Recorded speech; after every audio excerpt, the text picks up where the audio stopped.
Hey everyone, Sergeant Eaters here with the Wyoming National Guard Counter Drug Program. Today, we finally get to the answer, and that is what works. So, as we're discussing what works, I want to be clear there are some more things we're going to have to talk about that will lead you to answers of what's going to work in your area, and that is the highly regarded risk and protective factors. They're super important to understand, especially related to when you look at programs for evaluating what's going to work. You'll be able to see which of those risk and protective factors you're able to help enhance in order to lower substance use. So today I'm going to start out with 10 different things that work. I've used Perplexity to find out what are evidence-based programs that have statistical significance and p-values indicating that they are working at 0.050 or lower. So let's go over them. So before we start this, I just want to mention that I'm not endorsing necessarily any of these programs. This is just a quick search from Perplexity, trying to narrow down what are the best programs. Again, we are not endorsing any of these. You need to do your own independent research, find the p-values, make sure what we're talking about is correct and that these programs will actually come to the conclusion that you need in your area. If you're not looking for something dealing with alcohol and tobacco, some of these are going to not work for your area because you might be looking into something completely different. So you need to do your own research, make sure what you're doing is going to work to reduce what you're trying to reduce. All right, so these are not in any specific order. These are just the programs that Perplexity ended up bringing up related to what is statistically validated programs. Life skills is the first one that's come up. I assume this is looking at the Botman life skills. It's one of the most used life skills trainings that I'm aware of. The type of audience this is for is universal. So it's for all youth. We'll get into universal, selective, indicative later. That's a very small part of it. Most people who are getting into prevention are going to be towards the universal because you're just trying to help everyone not ever start down that path. The target audience for this is middle/junior high school students, adapted for elementary and high school students as well. There's a few core strategies that this program specifically teaches: drug resistance skills, personal self-management, social skills, and resilience to help youth navigate and develop challenges. Real quickly related to the study done on this, it says 3 large-scale randomized effective trials show reduction in tobacco, alcohol, marijuana, and other drug use, as well as violence and delinquency for diverse adolescents. Another good marker that is showing is that the effects lasted up to 6 years among participants compared to the control groups. Now, related to the 6 years here, we'll get into these topics in the future as well. But one thing that a lot of criminologists have looked at is basically this theory of aging out of crime. And that's kind of a good thing to have in the sense that we want to prolong their first time use or major use of it, because if we can get youth to fully develop their brain and their frontal lobe, they're probably going to make better choices to not use these substances in the future versus using them consistently right now. So prolonging that first time use has been shown to actually help reduce substance use in the future. Another one that Perplexity has for us here is Project Towards No Drug Abuse, TND. Type is selective, so this is for youth that are high risk or basically showing that they are abusing substances or using them when they're not supposed to. Target audience is high school students. Core strategies are 12 interactive sessions on motivation, skills, decision-making, social support, and refusal strategies. Now, most importantly, what were the findings? It says here, randomized trials show reduction in tobacco, alcohol, marijuana for up to 2 years, which is pretty significant since they're already using these substances. Another finding that's important for this specific program is hard drug use. They found a reduction sustained for 4 to 5 years after the intervention. And with this specific program, Perplexity was able to give me the p-values. For alcohol use, we have 0.011. Hard drug use, we have 0.035. Cigarette use, we have 0.035 as well. And overall substance use index ended up being statistically significant as well at 0.014. Another program that we have is brief alcohol screening and intervention for college students. They gave the name of that Basics. and the type for this is indicated. So, related to this program specifically, it is for college students, and you need to make sure that your study is for the age group or people you are trying to reduce substance use for. There's lots of different things where you can find for youth that aren't going to work for adults, and vice versa. Stuff you're going to find for adults that you're not going to be able to use for youth. Obviously, this being for college students, the target audience is college students who drink heavily. Core strategies are motivational interviewing in 2 1-hour sessions, personalized assessment and feedback. Most importantly, what are the findings? Looking at the study group compared to the control group, it looks like the frequency of the students who went through the basics program showed significantly greater reductions in drinking frequency and quantity compared to the control groups, especially in the first year post intervention, which is huge for students that age.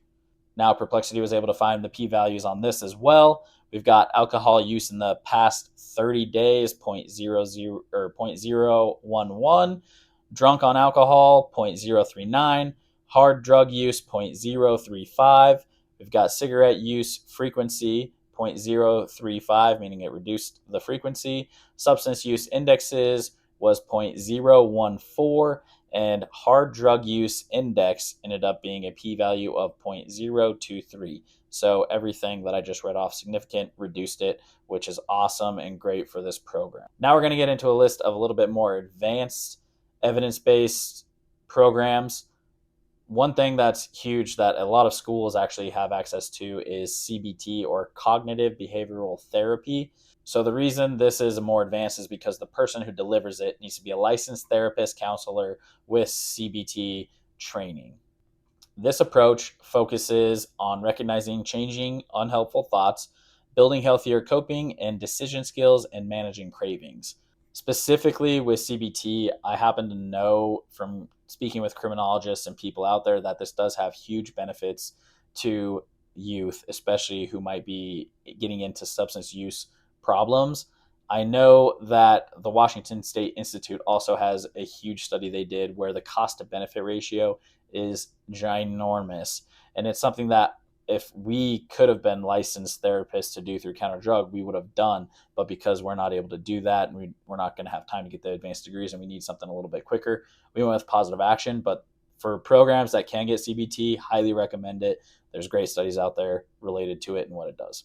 Another type of program, motivational interviewing and brief interventions. This is delivered by health professionals, counselors, and trained motivational interviewing people.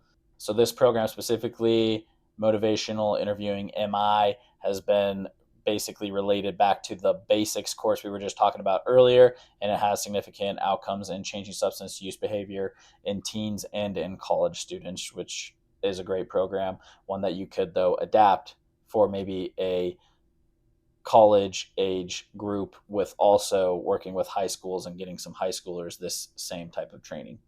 Another huge one that we saw, especially with the Washington State Institute, was brief strategic family therapy. Now, this one's way more advanced because who delivers it is a master's level clinician with specialized training. The focus on that one is family communication, conflict resolution, and behavior change. So the results for this one show reduced substance use in at-risk youth after 12 to 17 structured sessions. Positive Action being 22 lessons at 20 minutes, usually not more. This one's probably going to have more of a time commitment to it. Another thing that Perplexity was able to find was multidimensional family therapy, or functional family therapy. Who delivers this is going to be a specialized therapist. The approach is multiple family focused, evidence-based treatment models for high risk or already using teens. The results are well documented in reduction in use, arrest, and school problems. So another potential program that you could look into. There is Positive Action, which we know is good, Communities That Care, Strengthening Families, and Project Northland, it looks like. So definitely some things for you to go check out, maybe see what you can do as far as matching a program to the type of people you're working with or the area you're working with. Now we'll get into evaluation a little bit later. I'll dive deeper into what you need to be prepared for, but I know people are anxious about what can I do, what should I start researching, so that's why we're coming out with this video now as opposed to at the end. So another thing that's super important before you pick these programs is you need to do an evaluation. Now we'll talk about evaluation in the future, but for right now, I'm going to leave you with this. Before you pick any of these programs and apply them to the group you're working with, no matter where you're at, you need to make sure you do an evaluation that shows what the problem actually is in your area. Each area is different and unique, and you're going to have to look at different surveys that you can get from both the federal and state level to make sure you're making the correct decision on the curriculum you're going to bring into the community. Before you start anything, evaluation is super important, and you have to do that before you apply any program to what you're trying to do. There's both resources at the federal and state level that you can get where you can find surveys that youth have conducted themselves. We specifically here in Wyoming use the P&A survey that's done every 2 years, and we're able to get that information from the state level on what substances kids are using, their perception of harm, where they're getting it from, and from there we're able to identify the different things that kids are using and the different protective and risk factors that we have to go after in order to help lower substance use. Now, one thing you'll find is that potentially your state or your area might have higher marijuana use than what you would like them to have, which is obviously zero because we don't want anyone abusing substances. That being said, if alcohol is at 50%, you need to remember that the alcohol is probably the bigger factor that you need to take care of first because it's at a way higher rate. So, although there might be tons of marijuana things that you could potentially eventually bring into the community, you're going to want to start with that thing that's larger, not the smaller issue items. Now, if any of you have any questions, please reach out in the comments. Let us know. Don't forget to like, subscribe, share with your friends. Make sure that we're getting this message out to as many people as we can because we want to get everyone on the same page doing things that are proven to work and have real great success in your different communities. Again, hit the comments. Let me know what you have question-wise. I'll be happy to answer anything. And even if you wanted to set up a one-on-one session with me, feel free to do that. I'd be happy to talk to you and give you some advice on maybe next steps or get you to a resource that will help you better implement your prevention strategies. We'll see you next time.